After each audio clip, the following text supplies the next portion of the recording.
So Mikey Garcia, after a 2-year layoff, former featherweight and former super featherweight champion, comes in and scores a pretty vicious fifth round knockout over Elio Rojas, who himself is a former featherweight champion.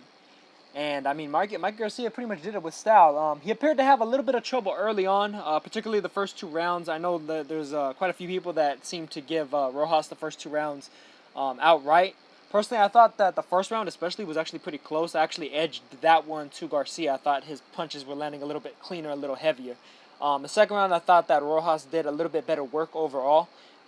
He had a nice high work rate. Mikey Garcia was taking his time a little bit too much, trying to land one single shot, trying to measure him out for that big left hook and the big right hand, and it wasn't quite working out for him. So I thought Rojas won that second round. The third round, however, is really where Mikey Garcia started to turn it up. He managed to drop Rojas twice in that round. First from a pretty nice little combination, left hook, right hand, followed by another left hook. And I mean, that's really his specialty. He's a guy that he can actually kind of dispose of the jab by and large, just because his timing is so good. He'll be able to throw lead left hooks, lead right hands, and just catch a guy with just the pure timing of it. And he's so well leveraged with it that he's able to really hurt these guys, as he was with Rojas. And Rojas is a fighter that's never been knocked out before.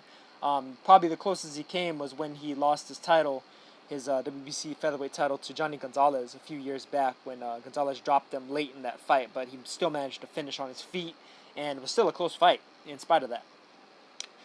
But Mikey Garcia dropped him twice in the third round, continued to kind of take his time in the fourth round, measuring out power shots. Rojas was managing a nice little bit of a comeback to a certain degree in that round, trying to show some heart, show some balls, show the fact that he wasn't coming in there to lay down, that he's not just a former champion, that he's looking to try and become a champion once more, just like Mikey is. But unfortunately for him, in the fifth round in particular, that really just didn't work out well for him at all, where Garcia managed to basically start catching him with combinations once more. The left hook, right hand, left hook, once again, that's like almost like his patented combo. When he hits guys with that, they're doing a little dance and most likely tasting a little bit of canvas, and that's exactly what Rojas did. He did a little bit of a little bit of like a baseball Pete Rose slide, the way he went down in that from that third knockdown. It was pretty funny to watch. But he got up. He was still trying to fight, but Garcia just kind of teed off on him some more, dropped him again, and even though he got up from that last knockdown, he was still wobbly.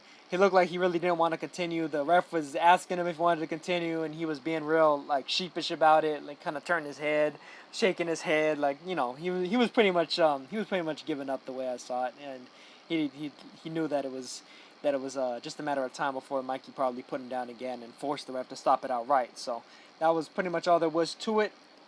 Mikey Garcia with the comeback KO victory, stamping his name amongst the guys to be watching at lightweight and light welterweight. He's basically said that he's going to be trying to campaign at lightweight for the next little bit of, probably year, 2 years possibly.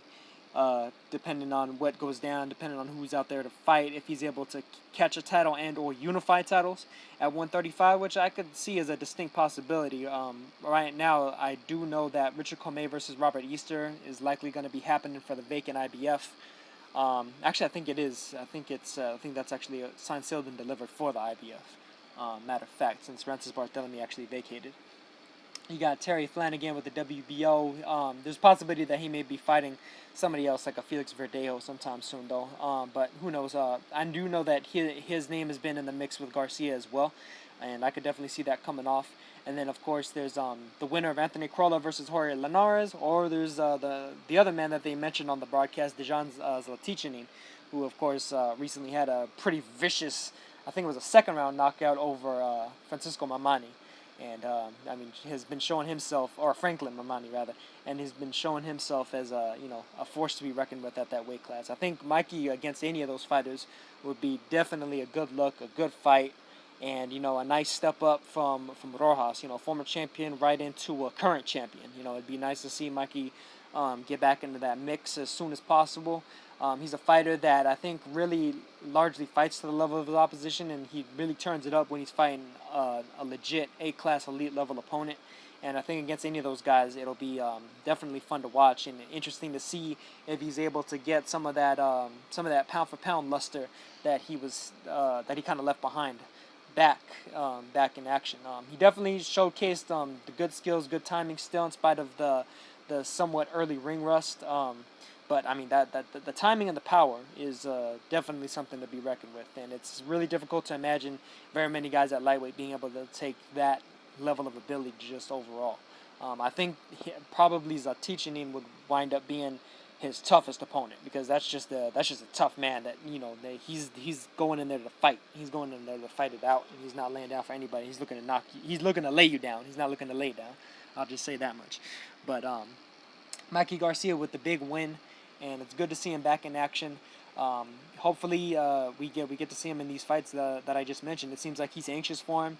He's saying that he doesn't want to mess around. He's not looking to have any extra tune-ups or anything. He's looking to get right back into the title mix and try to unify titles, just like pick off champion after champion ASAP, and then from there possibly move up to 140, which I think is an excellent plan. I'd love to see a lot more fighters be that ambitious. Just really trying to pick off anybody and everybody who's trying to call themselves the best at whatever weight they happen to be fighting at. Just to basically show and prove that they themselves are the man of the division, and it looks like that's what Mikey's looking to do. So props to Mikey Garcia for the victory. Hope to see him in the near future against some of the names that I mentioned. I'd actually like to see Rojas against some of the top names at 130 or 135 if he chooses to move back down there, which is what they were kind of hinting at was the plan for him as well. But good win for Mikey Garcia, good comeback victory, and that's pretty much it for this one. I'll catch you guys on the next.